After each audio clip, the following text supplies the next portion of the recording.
Fala aí, turma, bom dia. Tudo bem, gente? Como é que vocês estão? Olha, eu quero aqui que todo mundo preste bastante atenção hoje na aula. Eu nunca te pedi nada, por favor, porque o assunto da matéria de hoje é um assunto recorrente na prova do Enem.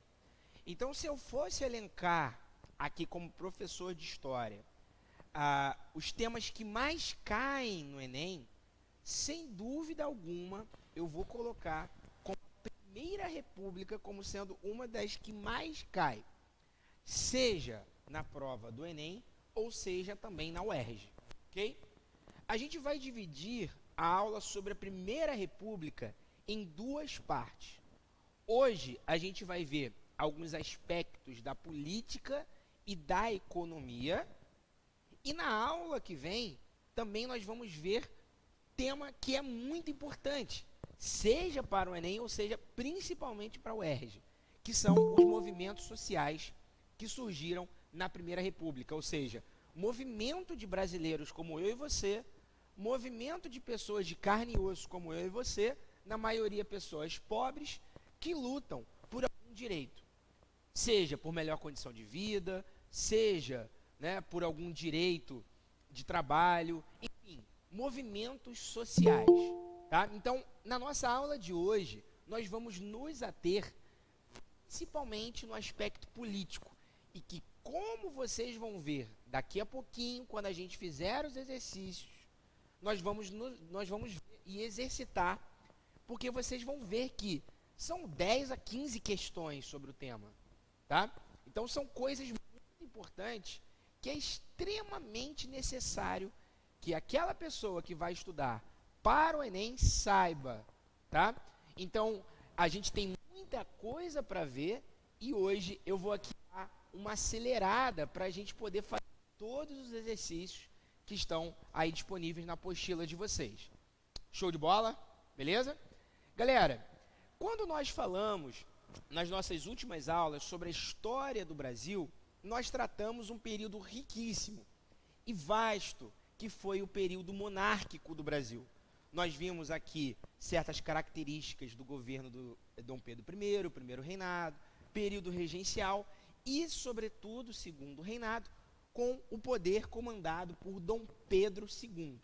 Nós vimos que, sem dúvida alguma, se nós somos um país gigante pela própria natureza, como diz o hino nacional, se nós somos um país que na sua área, de quilômetros quadrados é maior do que os Estados Unidos continental, ou seja, nós somos um dos maiores países do mundo. E se você comparar com os nossos vizinhos, e aí os hermanos que eu estou dizendo, que foram colonizados pela Espanha, vocês vão ver que desde o México até a Argentina, todo mundo fala a mesma língua, mas do México até a Argentina, nós não temos uma mesma unidade política. Nós temos aí 15 a 20 repúblicas latino-americanas. Mas o Brasil, se você observar, é um país que manteve a sua unidade territorial após a independência.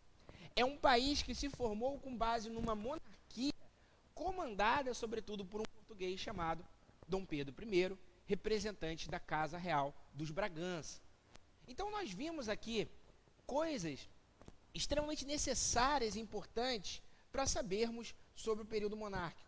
Nós tratamos aqui sobre a independência do Brasil, nós tratamos sobre as revoltas no período regencial, nós tratamos, sobretudo, a Guerra do Paraguai. Nós vimos vários aspectos necessários e importantes para você saber da história do Brasil e para a prova do Enem.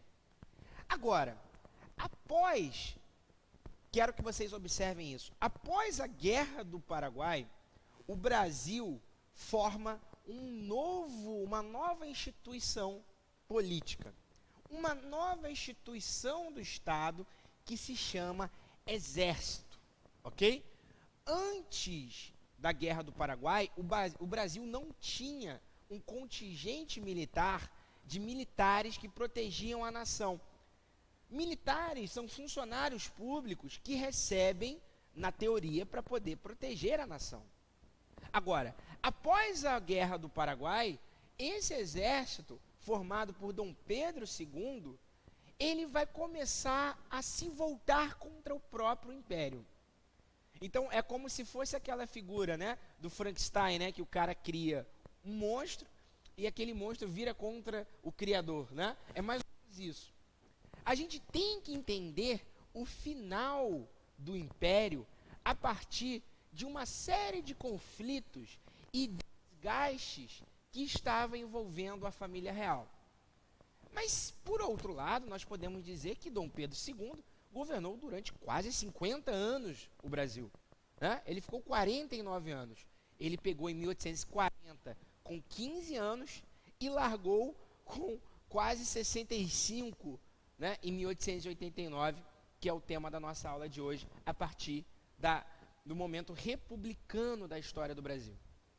E aí é interessante a gente observar toda a nossa aula de hoje a partir de uma questão que é um historiador brasileiro chamado Caio Prado Júnior, e que ele faz uma análise muito interessante da história do Brasil, porque ele fala que nós mudamos a todo instante de governo, de política, mas a nossa base econômica permanece a mesma. Então, se a gente viu numa última aula sobre o Brasil Imperial que o Brasil era extremamente dependente de um único produto apenas de exportação, que era qual produto? Que era plantado na Baixada Fluminense, Nova Iguaçu e no Oeste Paulista. Oi? O café, exatamente, né?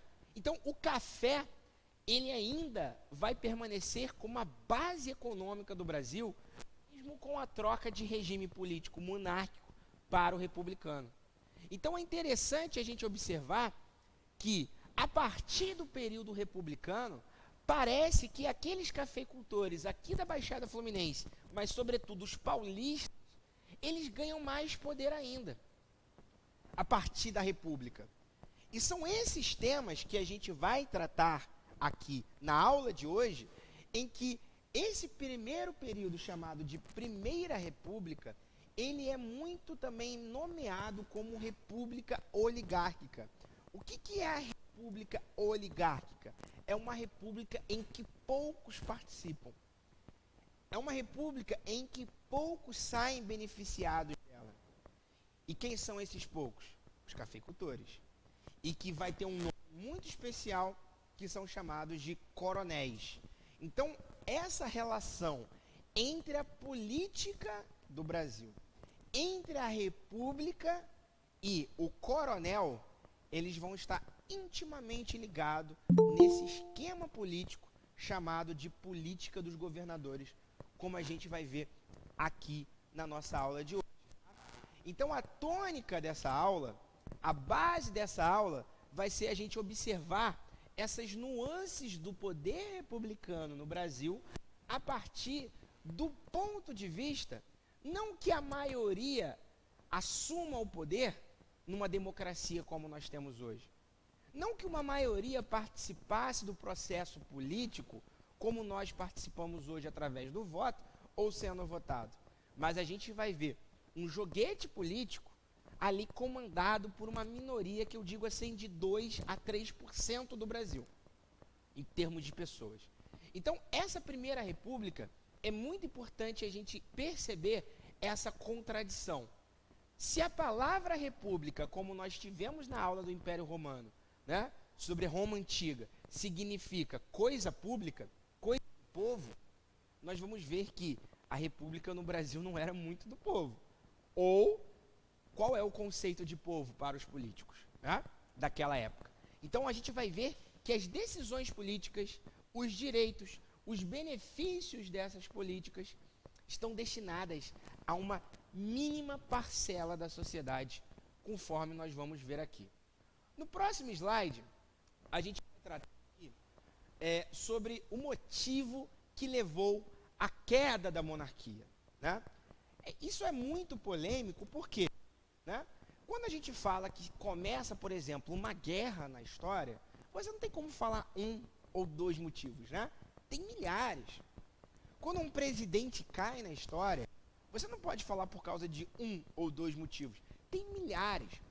Mas é interessante que os historiadores, eles destacam 3 questões fundamentais para a gente entender o porquê que Dom Pedro, aquele senhor, né, que assumiu o poder no Brasil na época da puberdade, agora já na terceira idade, né, ou seja, ele assumiu como adolescente e já velho, quase passando o poder para sua filha, Princesa Isabel, ele foi interrompido.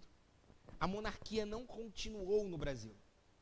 O projeto de Dom Pedro II para o Brasil era fazer algo muito semelhante ao que nós vemos hoje na Inglaterra, uma monarquia parlamentar. Né? Na Inglaterra você tem o quê? Lá a rainha, né, que fica dando tchauzinho, a gente já conversou sobre isso, né, que ela não tem poder algum, mas ainda assim o poder dela simbólico é fundamental na política inglesa. A ideia de Dom Pedro era fazer isso, que o Brasil fosse uma monarquia parlamentar assim como os britânicos. Só que chegaram os militares no meio do caminho e impediram esse projeto. Né? Só que chegou parte dos barões do café aqui da Baixada Fluminense, desgostosos pela questão da abolição da escravidão, porque quando a Princesa Isabel ela abole a escravidão, quando a gente já conversou sobre isso, ela abole sem indenizar os cafeicultores, sem indenizar os barões do café da Baixada Fluminense. E os caras ficam indignados. Por quê? Um escravo foi ele que comprou. E o Estado está mandando acabar, então tá bom, vai acabar, mas vai me pagar de volta o que eu gastei. E a Princesa Isabel, ela trata a abolição da escravidão como sendo uma questão humanitária, ok? Né? Ou seja, não é uma questão de você investir ou não investir, não, é uma pessoa, e que essa pessoa não pode trocar a liberdade dela por dinheiro, e muito menos eu, como Estado, vou pagar isso. E isso deixa os barões do café, ou seja, os caras que tocam o principal produto do Brasil, a principal atividade econômica do Brasil, que é o café, né? Os barões do café, eles olham, pô, vai deixar essa maluca assumir o poder? Né? Dom Pedro II, ele era até fechamento, mas vai deixar essa maluca assumir o poder? O que ela vai fazer? Daqui a pouco vai fazer reforma agrária, daqui a pouco vai tirar, né, aqui um pedaço aqui da minha terra aqui, né, da cafeicultura na Baixada Fluminense, e vão dar para esses ex-escravos. Não pode. E é nesse sentido que forma uma consciência republicana no Brasil. Não uma consciência republicana de que, e aí é o que vocês devem pensar aqui e associar para a nossa aula, não uma consciência republicana de que, o povo quer a república, viva a república, baixa a monarquia, não. É uma consciência vinda de cima. Uma consciência vinda das pessoas que estão de alguma forma com o poder no Brasil. Então, ou seja, o principal desgaste da monarquia, sem dúvida alguma, foram com os barões do café. Sobretudo os barões do café aqui da Baixada Fluminense. Agora, Dom Pedro II, ele se desgasta com a elite econômica e se desgasta com dois outros setores. Mas para não perder tempo aqui, eu vou me ater a um, que são os militares. O que acontece? Os militares, como eu disse aqui para vocês, eles são funcionários públicos que são pagos para defender o Brasil. Então, nessa lógica hierárquica, quem é o chefe do exército numa monarquia? Quem é o cara mais top? Quem é que pode mandar e desmandar? O rei, o imperador, o Dom Pedro II.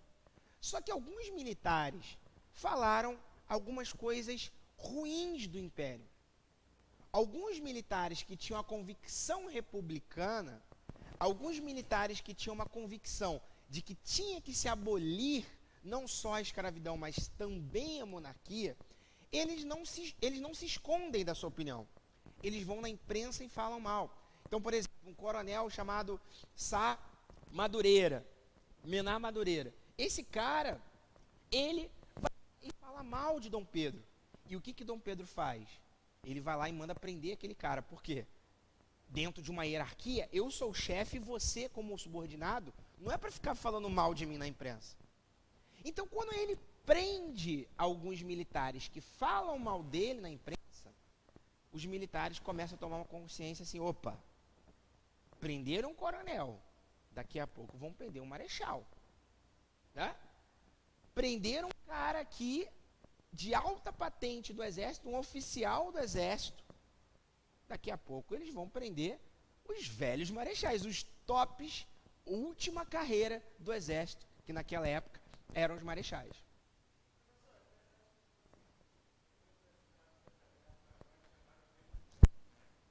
Exatamente, né? E principalmente que, como a gente tratou, dentro do esquema dos chamados voluntários da pátria, que foram servir o Brasil na Guerra do Paraguai, os escravos que lutavam, eles ganhavam alforria. Ok? Então é interessante a gente observar que o exército, e aí isso tem um aspecto muito interessante da história do Brasil, né? Por que o exército ele é muito importante para a história? Por quê? Naquela época do Brasil Império, você só poderia ser alguém de prestígio, ou alguém com muita riqueza, ou alguém com muito poder, somente a partir de um modo: se você fosse senhor de escravos, barão do café, e fosse amigo deles. Correto? Agora, para gente como eu e você, gente como nós, não barão de café e que não pensou, nunca pensaria em ser dono de escravo, como conseguir ascender? Como conseguir virar classe média? Como conseguir ter uma renda no Brasil? Né? E aí o exército era uma opção. Tanto que o exército, ele era tratado durante a época imperial como sendo a única oportunidade que pessoas pobres ou de classe média baixa tinham de poder ascender socialmente. Então, por exemplo, quando a gente fala em Marechal Deodoro, o Marechal Deodoro ele veio de uma família pobre, né, do Alagoas. Quando a gente fala em Luiz Carlos Prestes, um dos principais figuras comunistas do Brasil, que veio da fileira do exército, ele veio do Porto Alegre, de uma família proletária, pobre. Né? Então, havia uma certa rixa, querido, naquele império, entre o orgulho de fazer parte do exército, por ser gente como a gente, versus quem? Aqueles que são da elite, são os barões, fazem parte da aristocracia. Então o exército, ele teve muito ligado com essa questão da ascensão social, né? Tanto que várias pessoas que trabalhavam no exército, soldados, oficiais, enfim, marechais, eles vieram de famílias pobres. Enquanto que, por exemplo, um deputado do parlamento, ele nunca viria de uma família pobre. Tá entendendo? Um senador do império, ele viria do baronato. Ele viria das famílias descendentes, né, de pessoas que foram senhores de escravo. Enquanto que no exército não. No exército havia uma consciência de que poderia se fazer um concurso público e você vence pela inteligência e não pela riqueza e não pelo prestígio social. Então havia essa consciência. Então o exército, ele acaba que toma uma consciência, sobretudo quando Dom Pedro começa a prender alguns militares que falam mal dele da imprensa, dizendo assim o seguinte: olha, daqui a pouco só falta o Dom Pedro dissolver o exército. Daqui a pouco só falta a princesa Isabel falar que não vai ter mais exército, porque a gente está atacando eles, estão nos repreendendo. Então você começa a observar que o império estava mal das pernas, sobretudo após a Guerra do Paraguai e, sobretudo, principalmente após a abolição da escravidão, em que o império acaba se queimando com a elite econômica brasileira e acaba se queimando com quem? Com o exército, que é as forças armadas de uma nação. Ok? No próximo slide, a gente vai entender aqui, e isso aqui é fundamental para a gente entender todo esse processo da Primeira República. Olha como ela começa. Ela começa diante de um boato na capital federal, na capital imperial, no Rio de Janeiro, de que dentro dessa lógica que Dom Pedro está prendendo os militares, começa a surgir um boato que o Marechal Deodoro, que é o cara mais top do exército naquele momento, o Marechal Floriano, que é um dos segundo mais top daquele momento, vários figurões do exército seriam presos pelo Ministério da Guerra, um ministro da Guerra chamado Visconde de Ouro Preto. Então, diante da ameaça de serem presos e insuflados por parte dos baronatos aqui do Rio de Janeiro, da Baixada Fluminense, do Café, eles vão lá e falam assim, ó, toma o poder antes que eles te prendam. Tomem o poder, acabem com o império, mande Dom Pedro II para o Beleléu, antes que ele mande você para lá. Então, olha como surge a República no Brasil. Né? No 15 de novembro, que é um feriado nacional, você observa que é uma... Se você observar que de todos os feriados nacionais que nós temos, o menos celebrado, ou talvez o mais esquecido da sua importância histórica, seja o 15 de novembro. Por quê? O 15 de novembro foi uma tomada de poder por tropas do exército. Como é que foi a tomada do poder, o fim da monarquia na França, por exemplo? Oi? Revolução Francesa. E o que fizeram com o rei da França? Cortaram o pescoço do cara. Quem cortou o pescoço do cara foi o exército? Foi o povão na rua. Quando nós falamos em proclamação da República em França, por exemplo, nós falamos que o povo cai para cima. Cidadania, direito político. Mas aqui no Brasil aconteceu o quê? Um pequeno grupo desgostoso, né, das atitudes do império, vai lá e fala assim, ó, a bola é minha, as armas são minhas e eu quem mando. Então você observa que a proclamação da República do Brasil não foi aquela proclamação com P maiúsculo. Ou, se você parar para pensar que o nome proclamação, parece que alguém falou, ó, a partir de hoje é uma república, né, alguém proclamou, não foi o povo tomando poder. Você já vê logo de cara que o poder, ele foi meio que tomado à força. Não havia uma consciência do cidadão brasileiro de que agora nós vamos tomar o poder. E aí abre um parêntese que é interessante, porque enquanto na França a proclamação da República se deu com a cabeça do imperador, com a cabeça do rei Luís XVI, aqui no Brasil o que acontecia? O Marechal Deodoro era amigo pessoal de Dom Pedro, ele expulsa Dom Pedro do poder, e de tão constrangido que ele está de ter tirado o amigo do poder, ele fala assim, ó, vai para a França, que a gente vai te mandar uma renda para você viver lá e gastar o teu dinheiro lá.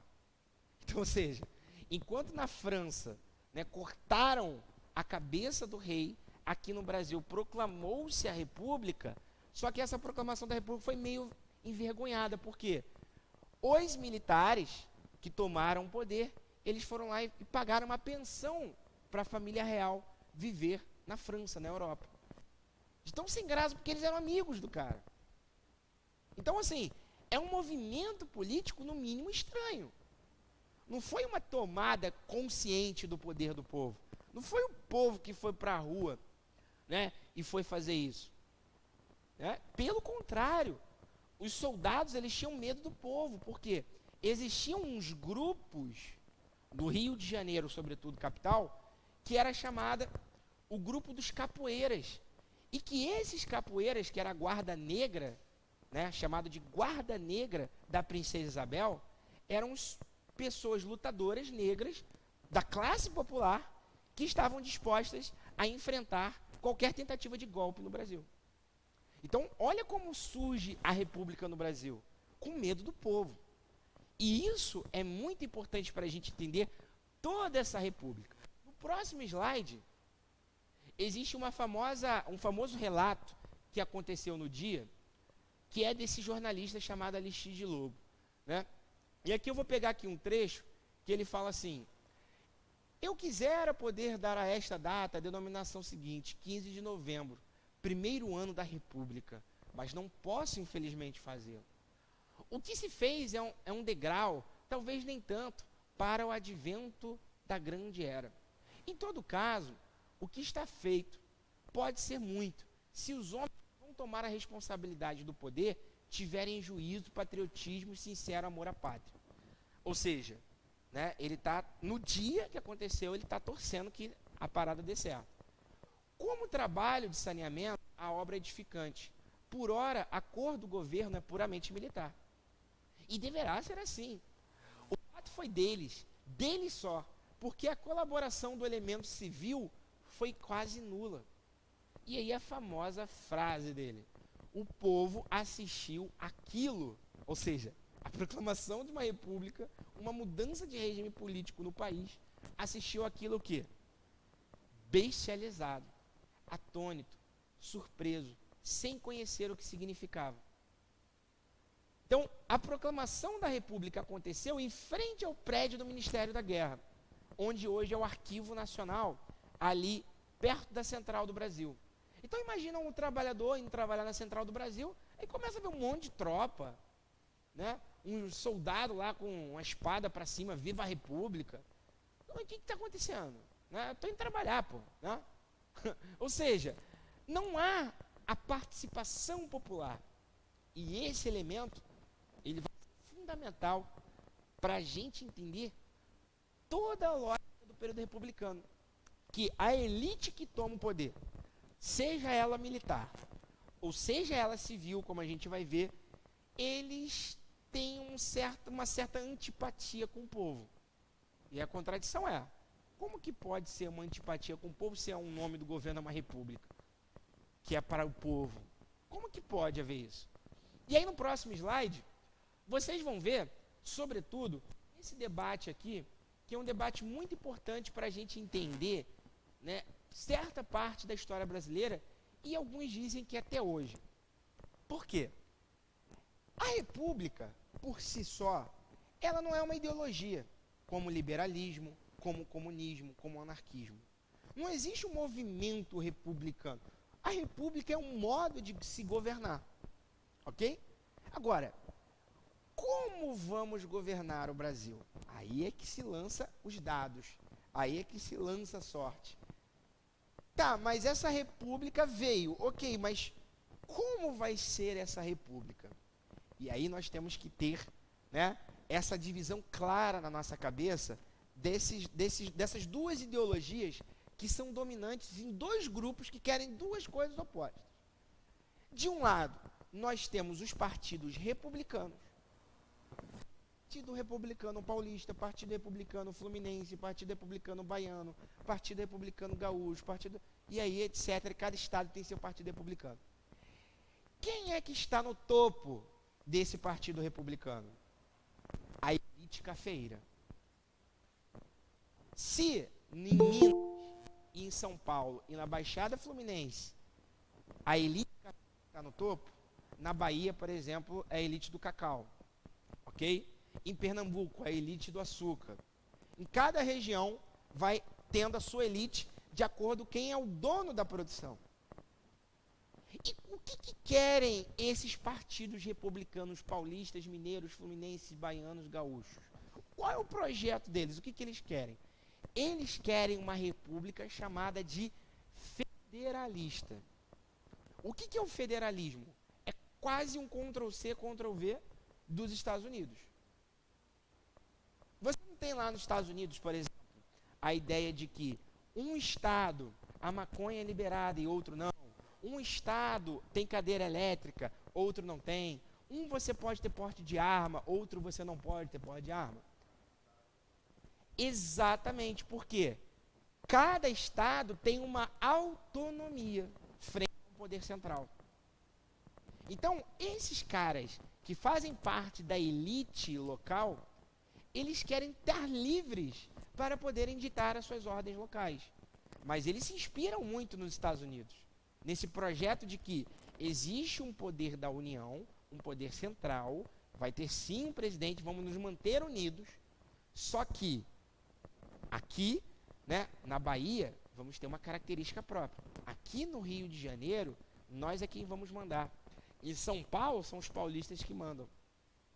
E que vão fazer as suas próprias leis. Observa que é um modo de governar, como de certa maneira nós temos um pouquinho disso hoje, no Brasil, em que você elege um governador, elege um deputado estadual, que você elege, o que um deputado estadual faz? Ele escolhe as leis do estado, correto? O que um vereador faz? ele legisla a lei do município. Você vê que tem uma autonomia, certa autonomia. Então, isso é a ideologia federalista. Agora, os militares não.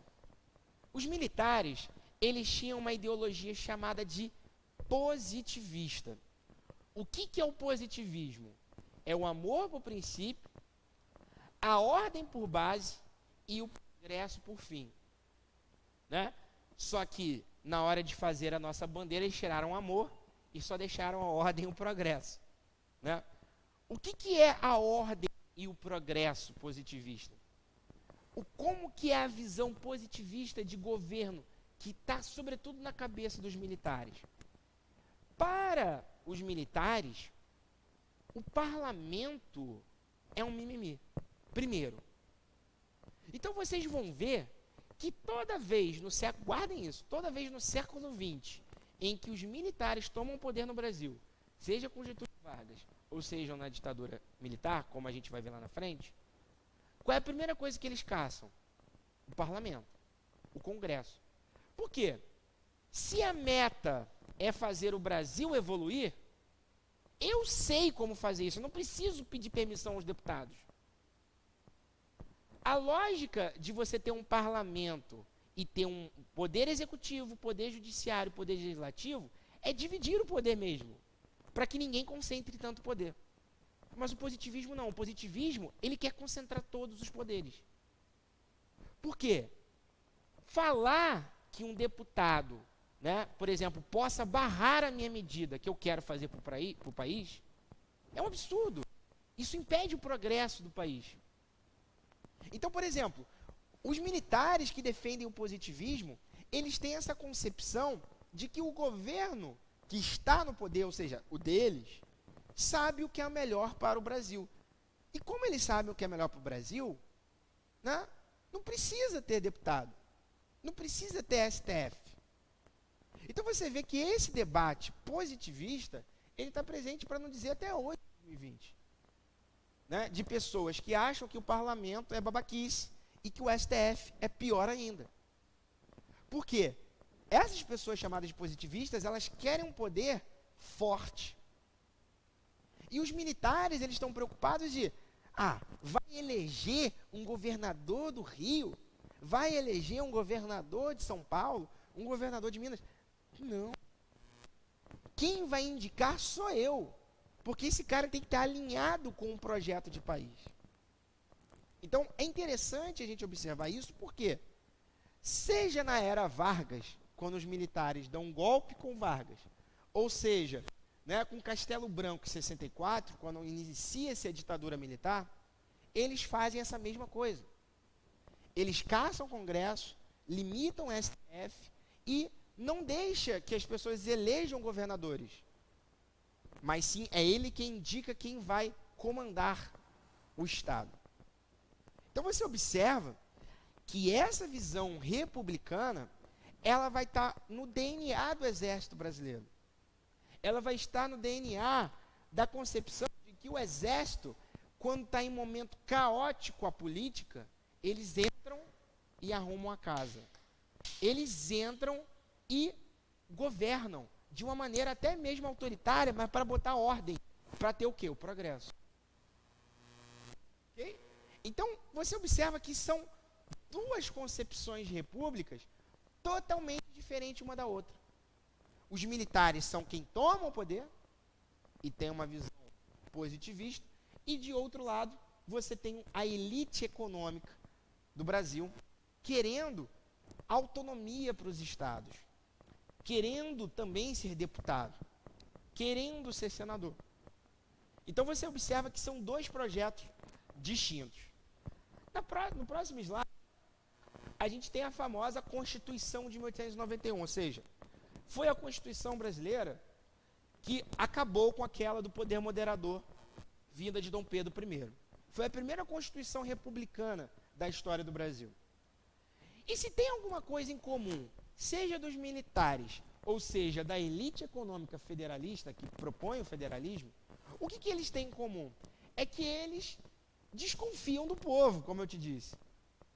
Tanto um poder ditatorial pensado pelos militares positivistas, eles queriam governar ditatorialmente porque eles sabem o que é melhor para o Brasil.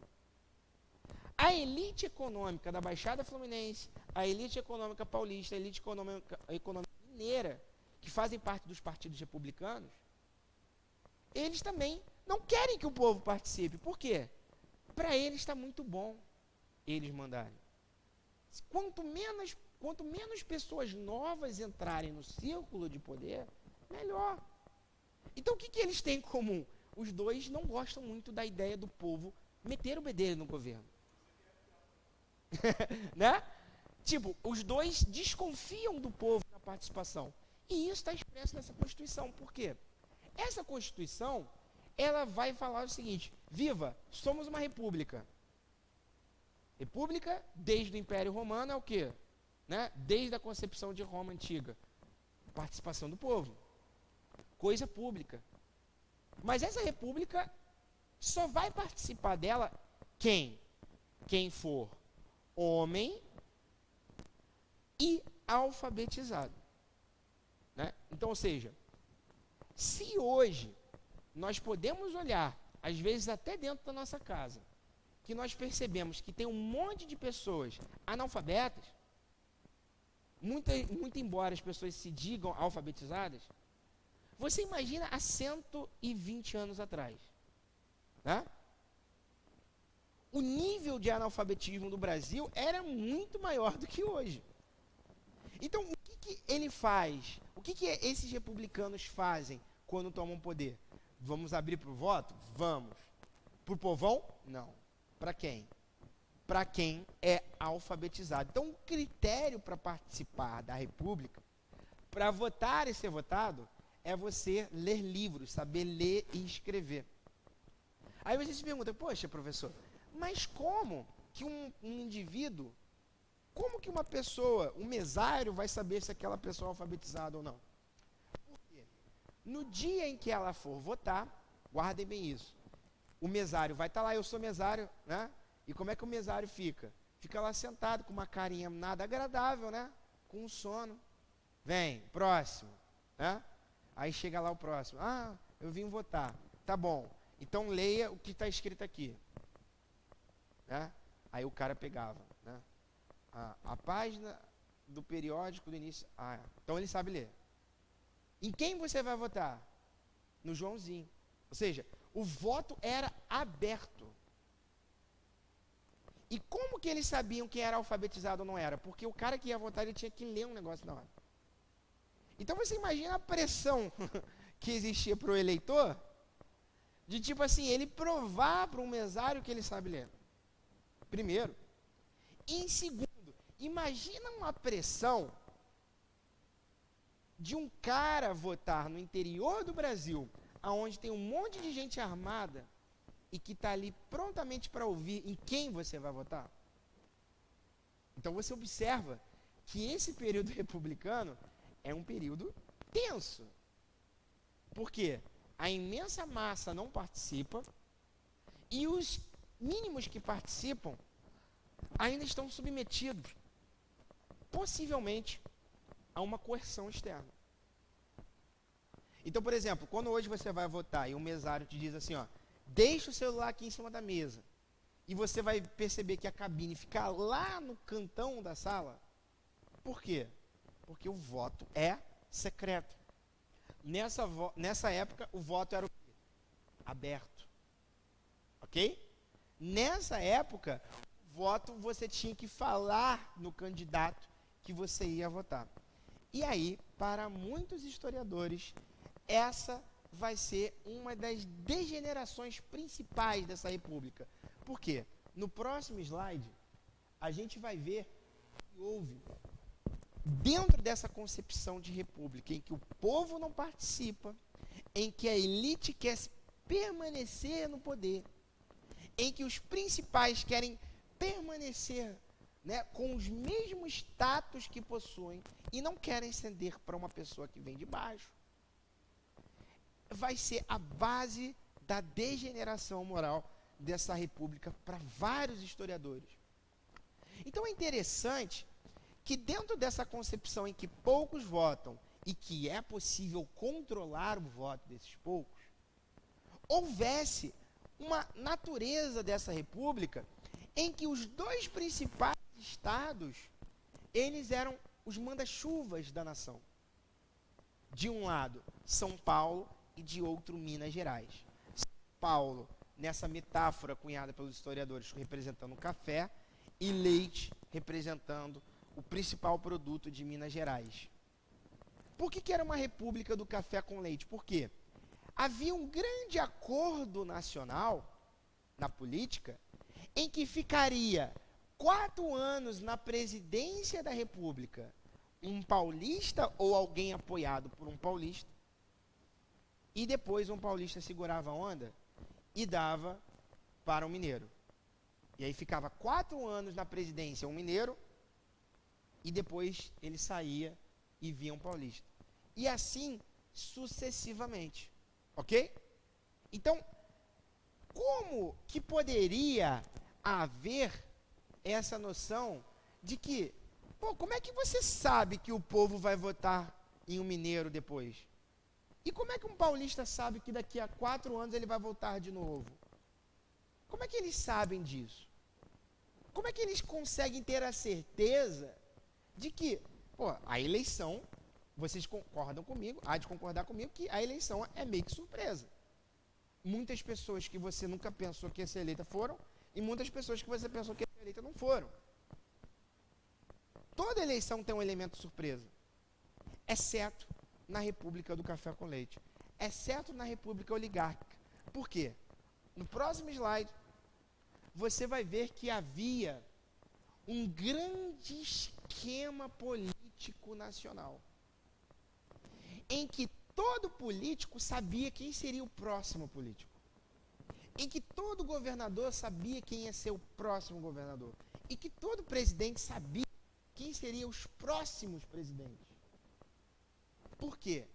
Eles sabiam que não era com o elemento surpresa do voto, porque tudo já estava marcado, tudo já estava combinado, tudo já estava, né, com o nomezinho da pessoa na cadeira do Parlamento Nacional. O nomezinho da pessoa no Palácio do Catete, que era onde é a sede republicana, presidencial. Todo mundo já sabia. Por quê? Oi? Exatamente. Havia um grande acordo. E aqui eu quero que vocês percebam isso, porque é uma nuance fundamental para a gente entender essa república, que é a chamada política dos governadores. Então vamos lá. Dentro de uma democracia que nós vivemos hoje, como que um candidato ele consegue se eleger? Oi? Pelo voto da maioria. E para ele conseguir o voto da maioria, o que ele tem que fazer? O que ele tem que fazer? O que um candidato tem que fazer? Agradar a maioria. O que ele tem que fazer? Ele tem que ir na feira com caldo de cana. O que o candidato tem que fazer? Subir a favela e abraçar todo mundo. O que o candidato tem que fazer? Fazer comícios. O que o candidato tem que fazer? Tem que ir no calçadão de Nova Iguaçu, dar tchauzinho, sair apertando a mão de todo mundo, um monte de gente com a bandeira do cara atrás, né? Parece até uma procissão, né? Quando um político pede voto, que ele nunca vai sozinho, né? Ele vai com 20 pessoas atrás dele com bandeiras, aí ele vai, né? Mas para que fazer isso? Para que eu pedir voto no calçadão de Nova Iguaçu, se eu posso falar com o manda-chuva de lá? Se o manda-chuva de lá, ele tem o poder de me conseguir votos, então eu não vou lá pedir voto ao povo. O que eu vou fazer? Eu vou chamar o coronel. É muito mais fácil eu conseguir o apoio do coronel do que do povo. Porque lá no interior do Brasil, lá no Nordeste, lá no interior de Minas Gerais, existe um cara que naquela cidade, não há uma caneta que não entre naquela cidade que ele não saiba. Por quê? Ele tem poder político local e também tem um poder do quê? Das armas. Como não havia, né, regulação de armas naquela época, bastava você ser rico e contratar 20 jagunços para fazer tua proteção. Ou, às vezes, até para sacanear alguém, para fazer justiça local. Então, nessa concepção republicana, era muito mais fácil eu contar com o apoio de um coronel do que do povo. Por quê? Era através dele que eu conseguia o voto lá. Então é interessante que nesse período, isso é muito interessante a gente pensar, que nenhum presidente da República, fez visita ao Nordeste. Todos eles ou estavam no Rio de Janeiro, ou São Paulo, ou Minas Gerais. Por que nenhum deles fez uma visita única ao Nordeste? Para que eu vou lá? O primeiro presidente da história a visitar o Nordeste foi Getúlio Vargas, na década de 30. Mas nessa república nenhum visitou o Nordeste, por quê? O que eu vou fazer com aqueles pobres? Para que eu vou lá? Pedir voto? Não. É melhor eu falar com o coronel de lá, chamar ele para uma churrascaria e falar, ó, conto com o teu apoio lá, hein? Né? É muito melhor para um candidato contar com o apoio de pessoas que cuidem de um rebanho eleitoral do que ele ir lá na cidade e pedir o voto, como os políticos de hoje fazem. Né? Ou seja, nessa concepção de república, havia um grande esquemão em que quem estava dentro não deixava ninguém de fora entrar. E que quem estava dentro, todo mundo se reunia numa churrascaria, bebia, fumava charuto e sabia, ó, o próximo vai ser você presidente. E como que eles tinham certeza que isso ia dar certo? Porque o coronel, lá no rincão do Brasil, ele falava, opa, deixa comigo que aqui o voto é seu. Então havia certas unanimidades em certas cidades em que 99% dos eleitores votavam no candidato. Calma aí, como é que pode numa democracia haver 99% de votos? Não existe. Né? Não existe. Eu acho que nem se Cristo viesse como candidato, ele teria 99%. Então como que um candidato como esse teria 99% de votos? Sabe por quê? Porque o coronel, ele arrumava. Então, dentro dessa república, havia um sistema podre em que era muito melhor contar com o coronel do que com o povo. Era muito melhor governar para o coronel do que governar para o povo. Né? Então, esse esquema era chamado de política dos governadores. Então, a cada 4 anos, o que havia? O presidente atual se reunia com os 15 governadores do Brasil e falava, ó, agora vai ser a vez, ó, desse cara aqui, ó, meu amigão, vai ser o próximo da bola. Posso contar com o apoio de vocês aí, né? Posso. Deixa comigo, que aqui a gente fala com os coronéis. E era tudo assim. Por mais que houvesse a liberdade do voto e por mais que houvesse uma participação, por menor que seja, mas ainda assim havia o voto, esse voto, ele era forjado. Uma grande farsa, porque todo mundo sabia quem ia entrar e quem ia sair. No próximo slide, a gente vai ver um pouquinho. Quem era esse coronel? Quem era esse chefão? Ele tinha 2 formas de comando. Ou as 2 simultâneas. Né? Existia a prática coercitiva e a prática clientelista. Então, por exemplo, eu tenho na minha família pessoas nordestinas que vieram para o Brasil, para o Rio de Janeiro. Né? Eu tenho na minha família, garanto que você, alguém da sua família também veio do Nordeste. A imensa massa dos nordestinos que saíram do interior do Nordeste para vir para o Rio de Janeiro ou para São Paulo, eles vieram numa situação de expulsão de suas terras. E quem expulsava essas pessoas de suas terras? Os coronéis. E quem eram os coronéis? Os coronéis eram os grandes latifundiários que olhavam para o pequeno e o que eles faziam? Mandavam o seu jagunço ir lá, tacar fogo na plantação do cara, ameaçar a filha do cara, né? Sabotar a produção do sujeito. Então, ou seja, esse coronel, ele sabia muito bem que, como um senhor feudal que tem as suas armas, ele manda naquele local. E quem a república protegia? Era o povo que estava sendo expulso? Ou era o coronel que expulsava? Era o coronel. Por que o coronel? Porque era ele que arrumava voto. Conseguiram entender? Não tem mais isso, né, no Brasil, graças a Deus, né? Pessoas armadas que mandam nos outros. Não existe mais, né? Mas, né, naquela época, no passado, né, havia essas figuras de pessoas que tinham armas e tinham outros 30 caras jagunços pagos por ele, pelo chefão, que andavam com arma, e que naquela área ali, meu amigo, o político que eu escolher vai ser o político que vai ser eleito. Por quê? Eu quem mando. Então tinha esse domínio mais coercitivo, com base no medo, na força. Então você imagina a seguinte situação, que você é um cara corajoso e que fala assim, não, eu não quero votar nesse candidato, eu quero votar em outro. Tá bom.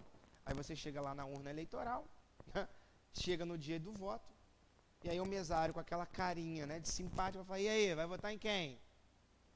E tem um cara armado na porta da sessão eleitoral, ouvindo quem você vai votar. E você vai fazer o quê? Você vai ser corajoso?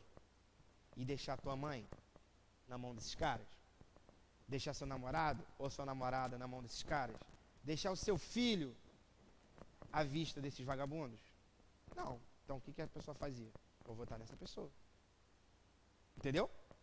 Então havia essa figura do coronel que ele exercia a coerção armada pela força nas outras pessoas. Perfeito? Agora, por outro lado, havia aquele coronel, né? E aí, parece que eu estou falando do Império Romano, né? Lembra da aula de Roma que eu falei para vocês? Que um sistema que unia os plebeus dos patrícios era um clientelismo. O que é o clientelismo? É um coronel do bem. É um coronel boa praça. É aquele coronel, o cara mais rico da cidade, o cara mais rico do local, em que você, né, que tenha lá sua mãe doente, está sem dinheiro para comprar remédio, quem você vai procurar? O governo? Não. Quem você procura? O coronel. Aí você bate lá na casa do cara, assim, poxa, seu coronel, né, fulano de tal, né? Pô, me ajuda aí, minha mãe está doente. Ele fala, claro, meu amor, mas é claro que eu te ajudo. Quanto que é? 200. Não, toma aqui 500 para você. Que ainda você compra, faz um almoço decente para sua mãe que está doente. Aí você fica, ai, que bom. Né? Então, quem vai ser eleito? Esse coronel que é bonzinho. Esse coronel tinha tanto poder pela simpatia que ele influenciava quem poderia ser empregado, não poderia. Havia laços pseudo-familiares, como no Império Romano, como a gente tratou aqui, né, de fazer do filho daquela pessoa de padrinho, né, de seu afilhado ou de sua afilhada. Então existe uma prática até hoje no Brasil que vem do Império. Eu acho engraçado isso, né, que às vezes a gente pensa que o Império Romano caiu, mas no Brasil ainda tem muita coisa forte do Império Romano. Porque havia uma prática do Império Romano, mas que vai na República, que é aquela ideia de que, por exemplo, se eu sou pobre e eu tenho um filho também que é pobre, porque eu sou filho, sou pai dele, eu vou dar uma esperança para esse moleque. Quem? Eu vou chamar para ser padrinho dele alguém com áreas aristocráticos. Eu vou chamar para ser padrinho do meu filho, ou madrinha do meu filho, ou da minha filha, uma pessoa que tem uma condição melhor do que eu. Por quê? Né? Porque na hora H, que eu precisar, alguma coisa acontecer, eu posso contar com aquela pessoa. Isso é real, é concreto. Mas o que fazia essas pessoas ricas, esses coronéis? Fulaninho, lembra lá daquele dia que eu te ajudei?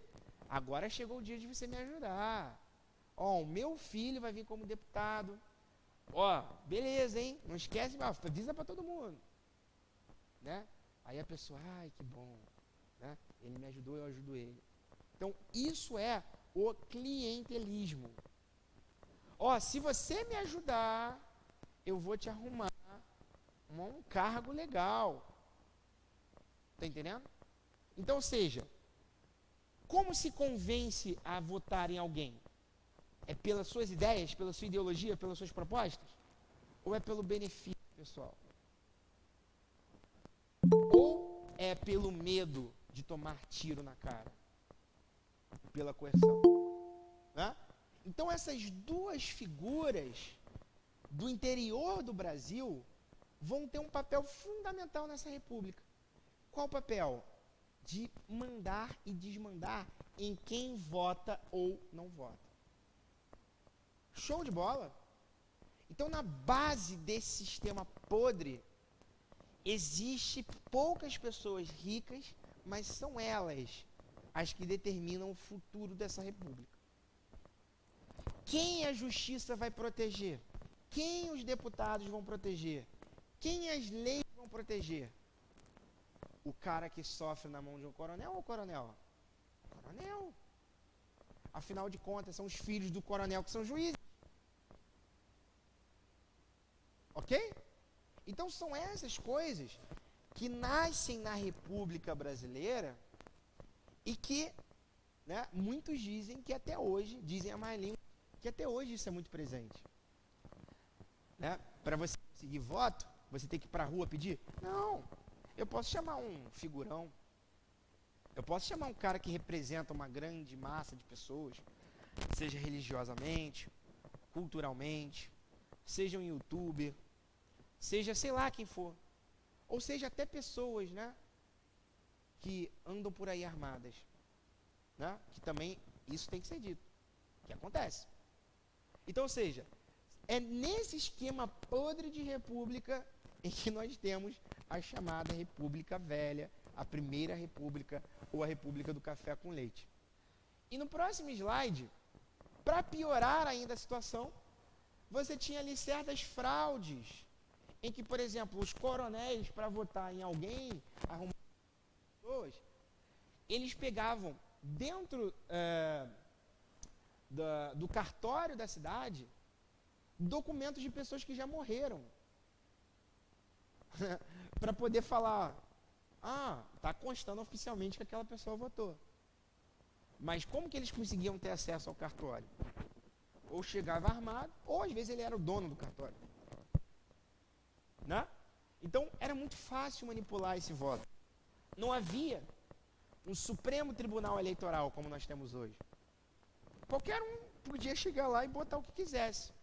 Não havia uma segurança do voto. Ok? É nesse sentido que você vê que as coisas eram bem bizarras nesse período.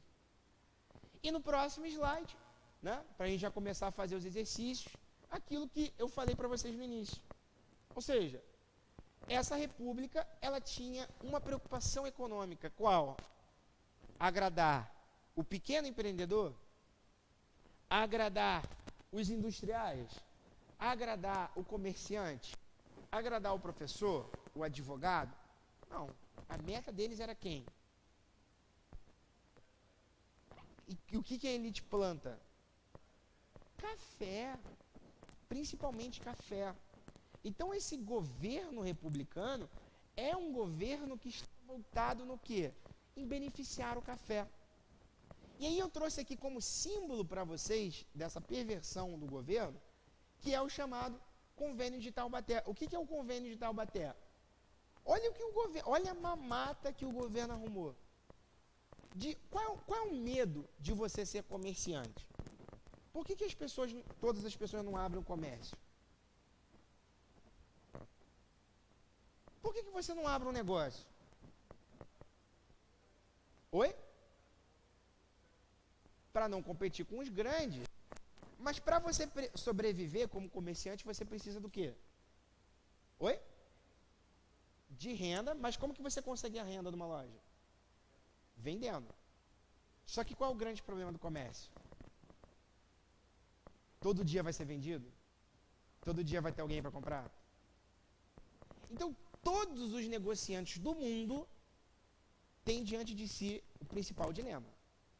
Será que o meu açaí que eu estou vendendo vai ser vendido? Será que o meu hambúrguer que eu estou fritando vai ser vendido? Será que... Qualquer comerciante tem esse medo, concorda? É isso a base do comércio. É o medo de, será que vai vender ou não vai vender? Todo mundo tem esse medo, exceto quem naquele período? Os cafeicultores. Por quê? Você pode ter certeza que você, se não vender o café, quem compra? O governo. Então, tipo, se você é padeiro e faz 100 pães e encalha 20, você tem que jogar fora, prejuízo, meu amigo. Se você tem uma banca de açaí e vende 10 quilos de açaí e sobra 5 quilos na sua geladeira, prejuízo, garotão, né? Agora, se um cafeicultor ele vende 10 toneladas de café e tem 5 sobrando, o governo compra. Ou seja, o governo governava para quem? Para eles. Enquanto todos os outros comerciantes, enquanto todos os outros empreendedores poderiam vender ou não, para os cafeicultores o governo falava assim, ó, deixa comigo, eu compro de você. E por que eles faziam isso? Porque eram eles que iam votar para eles. Eram eles que eram parentes dele. Eram pessoas da mesma classe, que se autogovernavam. Entenderam a contradição? Mas a base é o café. O café, o café, o café. E no próximo slide, a única diferença que acontece disso tudo é em São Paulo. Quando surge a pequena indústria durante a Primeira Guerra Mundial.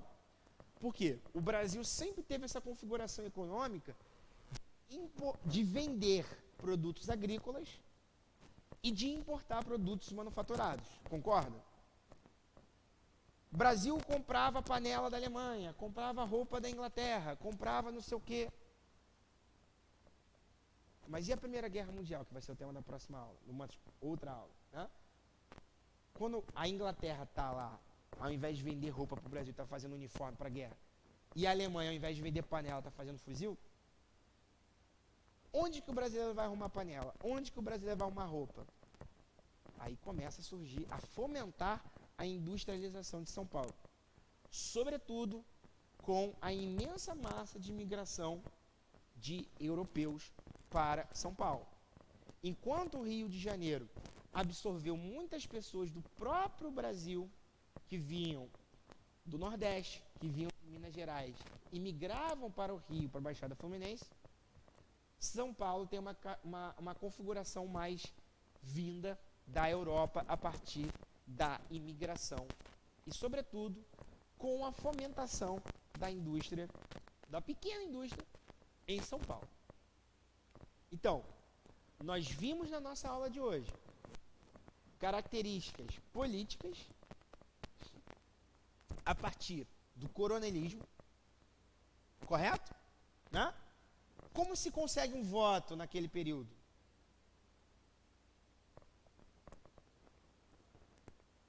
Isso, para poder isso é o primeiro, né?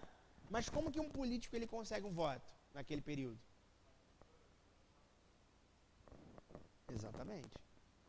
Havia o susto de uma eleição que ninguém está prevendo o resultado. Era calmo. Todo mundo ali sabia quem ia ser o próximo presidente, todo mundo sabia quem ia ser o próximo deputado. Se fosse preciso, os caras até ressuscitavam pessoas para votar. Desenterrava pessoas e botava a pessoa para votar. Tinha sujeito que votava 2, 3, 4, 5 vezes. E aí, tá tudo bem. Viva a República. Né? Vimos o aspecto também econômico, que o Brasil dependia exclusivamente de quê? E o Brasil beneficiava economicamente qual classe produtora? Os cafeicultores, os barões do café. Gente, show de bola? Tranquilo? Isso é muito importante de você perceber porque, como vocês vão ver a partir de agora, é um tema que é recorrente no Enem. Próximo slide, você vai abrir aí na página 59.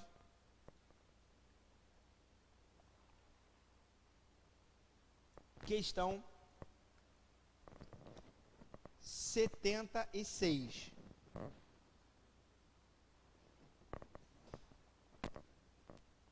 Deixa eu ver a tampinha aí, caiu. Ah, tá.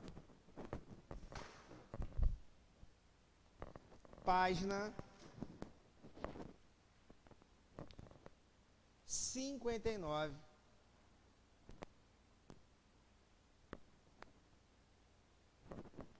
Questão 76. Código Penal dos Estados Unidos do Brasil. Estados Unidos porque o Brasil foi influenciado pelo federalismo norte-americano, como eu expliquei para vocês. Dos crimes contra a saúde pública. Artigo 156. Exercer a medicina em qualquer um dos ramos, a arte dentária ou farmácia, praticar a homeopatia, a dosimetria, o hipnotismo, o magnetismo animal, sem estar habilitado segundo as leis regulamentares, né? Oi? Sei lá. Eu só sei que, né, é uma lei contra as práticas alternativas da medicina, né? Artigo 158. Ministrar ou simplesmente prescrever como meio curativo para o uso interno ou externo e sob qualquer forma preparada, substância de qualquer dos reinos da natureza, fazendo ou exercendo assim o ofício denominado de curandeiro. Ou seja, um dos crimes da República era você fazer magnetismo animal, seja lá o que for isso, né? Hipnotismo, homeopatia, ou se você fizesse uma de curandeiro. Né? E aí está lá a pergunta. No início da Primeira República, a legislação penal vigente evidenciava o quê? A negligência das religiões cristãs sobre as moléstias. B. O desconhecimento das origens das crenças tradicionais. C. Preferência da população pelos tratamentos alopáticos. D. Abandono pela comunidade das práticas terapêuticas de magia. Ou letra E. Condenação pela ciência dos conhecimentos populares de cura.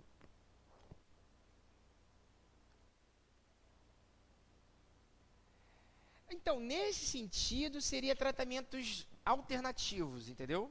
Não, por exemplo, eu quebrei um braço, você pode ir para onde? Para o médico, ou pode, sei lá, né, para alguma igreja se curar, para algum templo, sei lá. São tratamentos alternativos.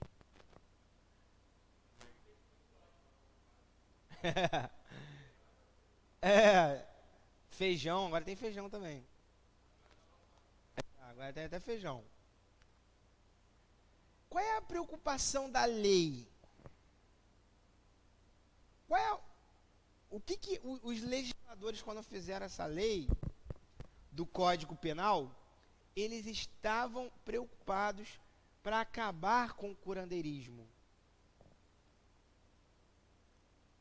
Letra C. Desconhecimento das origens das... Não. Preferência da população pelos tratamentos alopáticos. A lei ela é feita por quem? Pelos legisladores. Quem votava nos legisladores? Era o povão?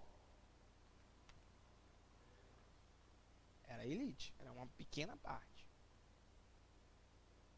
Então, qual era a mentalidade dessas pessoas no Brasil? Dessa elite brasileira, do baronato.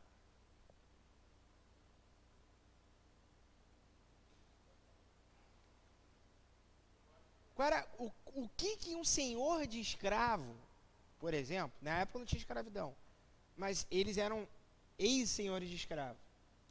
O que o senhor de escravo ele sentia quando uma escrava fazia um chá para curar da gripe? O que ele, quando olhava para aquela pessoa, ele sentia?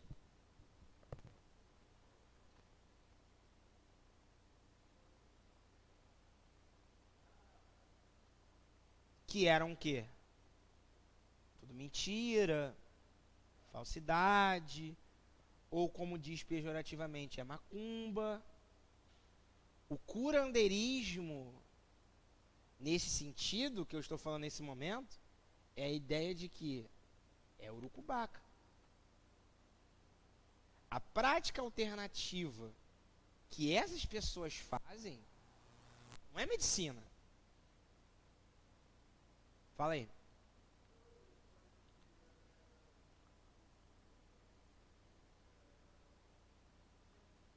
Exatamente. Então, por exemplo, o cara, ele olhava uma pessoa, né, sendo benzida pela benzedeira. Hoje em dia nem existe mais, né, praticamente. Eu ainda peguei essa época. Minha mãe me levava para ser benzido lá. Mas, enfim, como que essa pessoa olhava para essa pessoa? Como que um cara da elite do Rio de Janeiro, ex-barão do café, ex-dono de escravo, que eram esses deputados que fizeram essa lei, qual era o sentimento dele para com uma mulher negra que fazia um chá? Oi? Então qual é? Letra E. Por que não é a letra C? Preferência da população pelos tratamentos alopáticos? Pode até ser. Só que qual é a preocupação do legislador que fez essa lei? Está entendendo? Que é uma questão interpretativa? Conseguiu entender? Por que não é? Alguém falou outra letra? Foi só a letra C, né? Então, ou seja, a letra C não é porque a preocupação do legislador é justamente condenar, pelos argumentos científicos, o conhecimento popular. Lembra que eu falei da última aula, né? Que a ciência era usada para um monte de coisa absurda no período imperialista? É mais ou menos essa mesma mentalidade.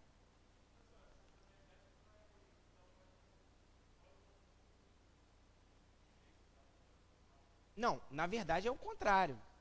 O pós-modernismo é uma crítica dessa ciência, entendeu?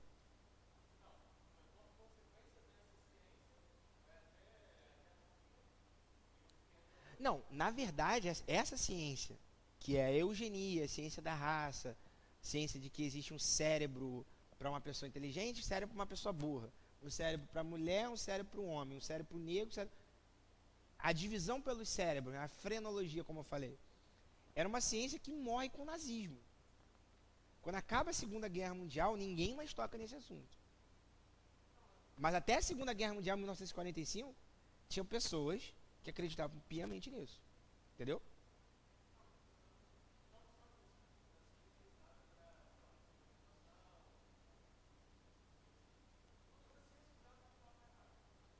Mas aí tem que ter a análise do caso. Entendeu? Tipo, qual exemplo você pode me dar?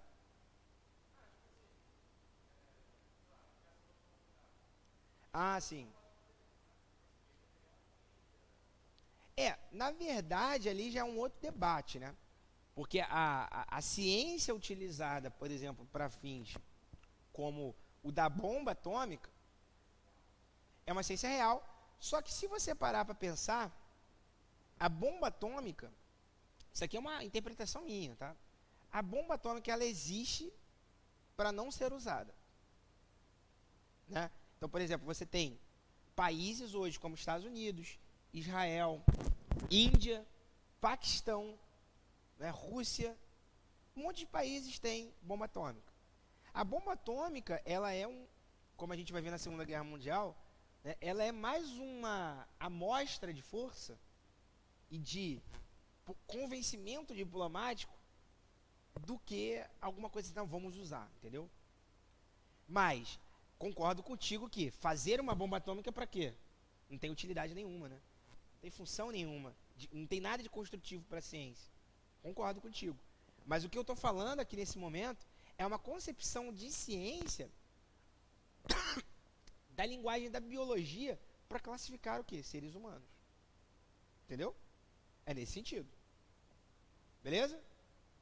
Essa ciência aqui que faz, né, esses caras usarem a medicina para dar um tapa na cara de um curandeiro é uma concepção que eles já têm que é racista. Tá entendendo? Beleza? Próximo. Página 62. Questão 84. Vocês estão vendo como é recorrente esse tema. Página 62, questão 84. Rodrigo havia sido indicado pela oposição para fiscal de uma das mesas eleitorais. Pôs o revólver na cintura, uma caixa de balas no bolso e caminhou-se para seu posto. A chamada dos eleitores começou às 7 da manhã.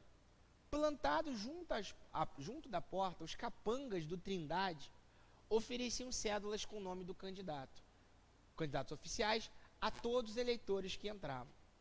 Estes, em sua quase totalidade, tomavam docilmente dos papeluchos e depositavam-nos na urna, depois de assinar a autêntica.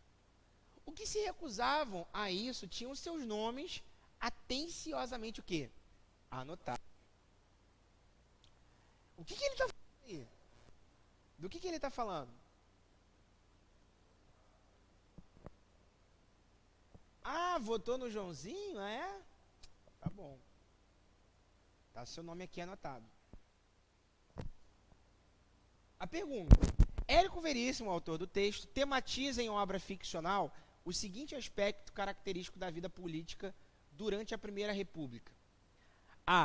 A identificação forçada de homens analfabetos, ou seja, o que ele está retratando? B, o monitoramento legal dos pleitos legislativos. C, a repressão explícita ao exercício de direito. D, a propaganda direcionada à população do campo. Ou o cerceamento policial dos operários sindicalizados. Letra C de casa, perfeito? Todo mundo? Ou seja, repressão de direitos. Se meu direito é votar, tem alguém que não quer deixar a minha consciência votar. Beleza? Nesse caso, com uma bala, com um revólver. Próximo. 176, questão 35. Esse daqui é bem bacana também para a gente pensar.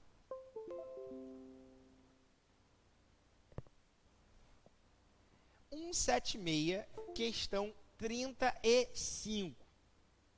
O coronelismo era fruto de alteração na relação de forças entre proprietários e governo e significava o fortalecimento do poder do Estado antes que o predomínio do coronel. Nessa concepção, o coronelismo é, então, um sistema político nacional, com base em barganhas entre governo e coronéis. O coronel tem um controle de cargos públicos, desde delegado até a professora do seu filho. O coronel hipoteca seu apoio ao governo, sobretudo na hora do quê? Na hora H, na hora do vamos ver. O que interessa? O voto. Ou seja, O que esse texto ele está apresentando para você, leitor? O último texto que a gente leu apresentava qual faceta do coronel? Qual era a última prática do coronel, da última questão? Essa não, a outra que passou. Aquele que o cara estava lá, olhando quem ia votar. Qual é a prática? Uma característica mais o quê? Mais violenta. Agora, esse texto, ele está mostrando a violência? A pergunta. No texto da Primeira República no Brasil, as relações políticas descritas baseavam-se no quê? A coação das milícias locais. B. A estagnação da dinâmica urbana. C. A valorização do proselitismo partidário. D. A disseminação de práticas clientelistas. E. A centralização de decisões administrativas. O que está sendo evidenciado nessas relações políticas, conforme o texto? Letra B de bola? D.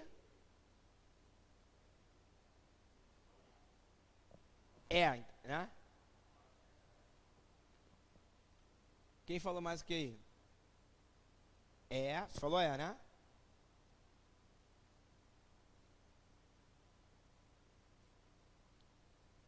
E a de vermelho qual não? Letra E?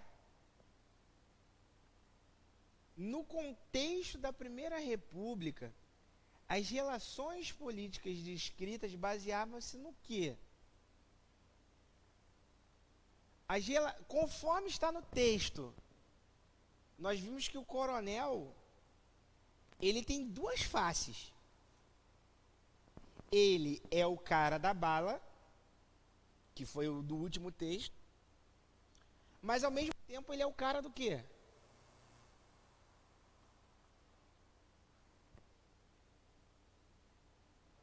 Exatamente.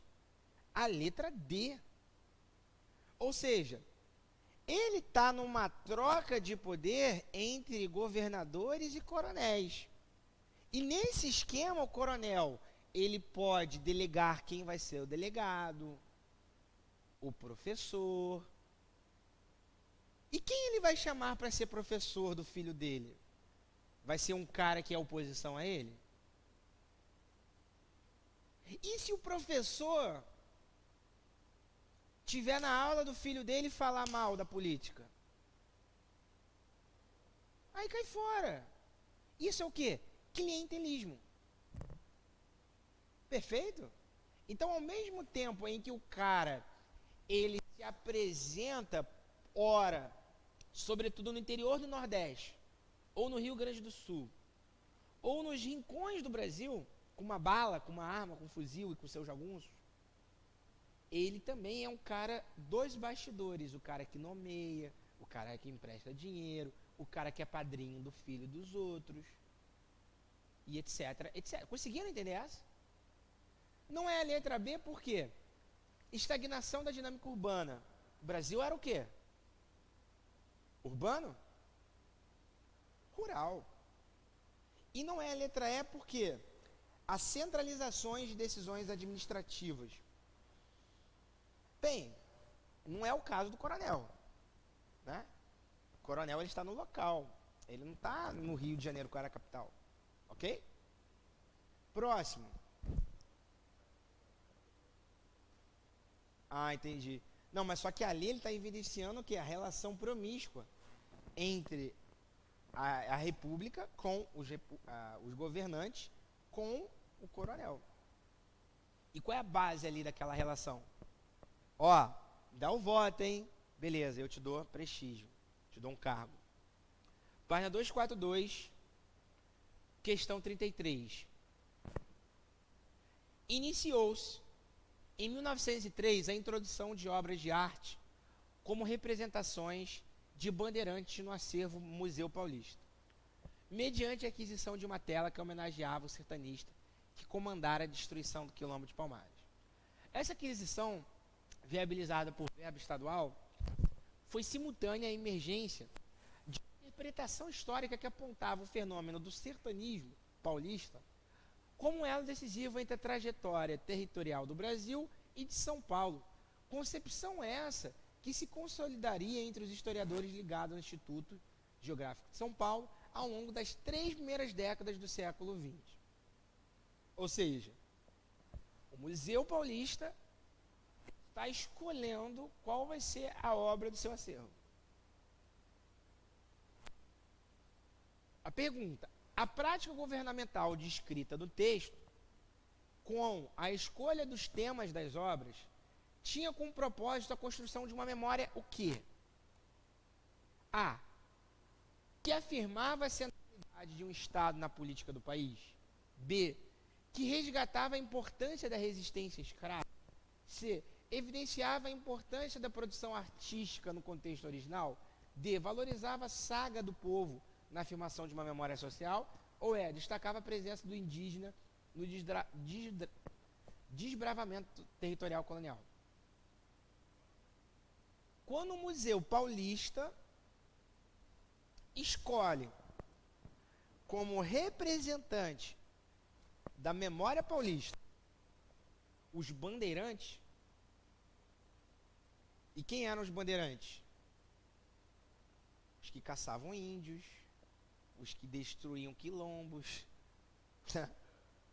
só gente, né,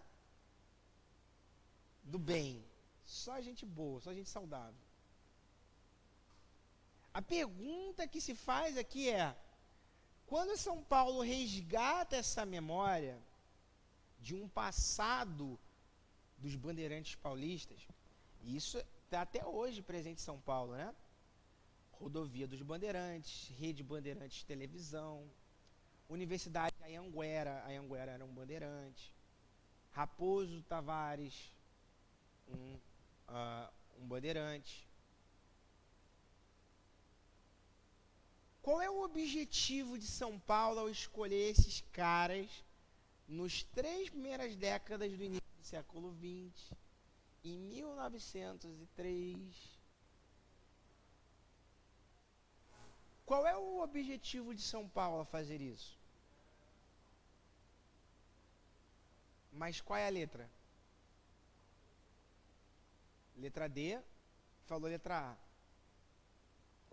É a letra A. Por que não é a letra D? Valorizar a saga histórica de um povo. Show, mas que povo é esse? O índio? Não, porque o índio era perseguido. O negro que estava no quilombo? Não, porque eram os bandeirantes que batiam nele.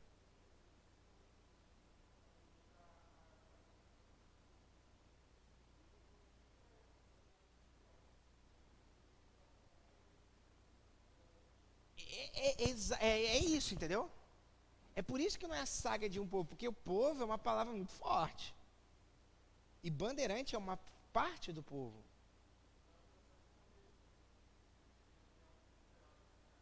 Não, mas é isso. Só que para quê?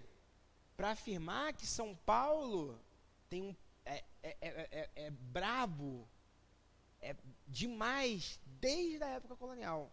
E por que eles são bravos demais desde a época colonial? Porque nós somos descendentes de uns caras que batiam escravo, que surrava índio. Né? É isso que ele está querendo dizer, entendeu? É absurdo, mas é isso. Tá entendendo? E a saideira, a última, do próximo.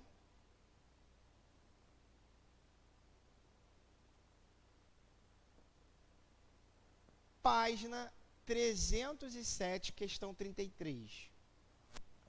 307, questão 33. Vamos lá. O problema central a ser resolvido pelo novo regime era a organização de outro pacto de poder que pudesse substituir o arranjo imperial com grau suficiente de estabilidade. O próprio presidente Campos Salles resumiu claramente seu objetivo. É de lá, dos estados, que se governa a república, por cima das multidões que tumultuam o Rio de Janeiro. a política dos estados é a política nacional. Ou seja, né? Interessa a multidão por cima da multidão. Porque acima da multidão tem quem? Os governadores. A elite política, que é o que interessa. Nessa citação, o presidente do Brasil no período expressa uma estratégia política no sentido de que A. Governar com adesão popular. B. Atrair o apoio das oligarquias. C. Conferir maior autonomia às prefeituras. D. Democratizar o poder do governo central. E. Ampliar a influência da capital no cenário nacional. O que ele está querendo dizer com essa frase? É de lá dos estados, não do povão aqui que está fazendo um rauaça no Rio de Janeiro. É de lá que é a base da nossa política nacional. O que ele está querendo dizer? Vamos lá. B. Mas só pode uma. A preocupação do presidente era o quê? Atrair o apoio das oligarquias regionais. Por quê? É melhor contar com o apoio do coronel do que ficar abraçando gente que não passa desodorante. É melhor marcar um churrasco com o coronel e a gente arregado a charuto e champanhe do que precisar subir favela para apertar a mão das pessoas. Por quê? É através dele que eu consigo o apoio. Não me interessa do povo. Ok? Perverso, né? Mas foi isso. Né? Nesse sentido. Gente, os slides vão ficar disponíveis aí para vocês e todos façam, porque todos aqui são questões da apostila. São questões recorrentes. Então vocês estão vendo como é cobrado no Enem, né? É cobrado esse aspecto oligárquico, esse aspecto elitista, esse aspecto preconceituoso que existia na mentalidade dos primeiros governantes da República. Show de bola? Beleza? Valeu então, gente.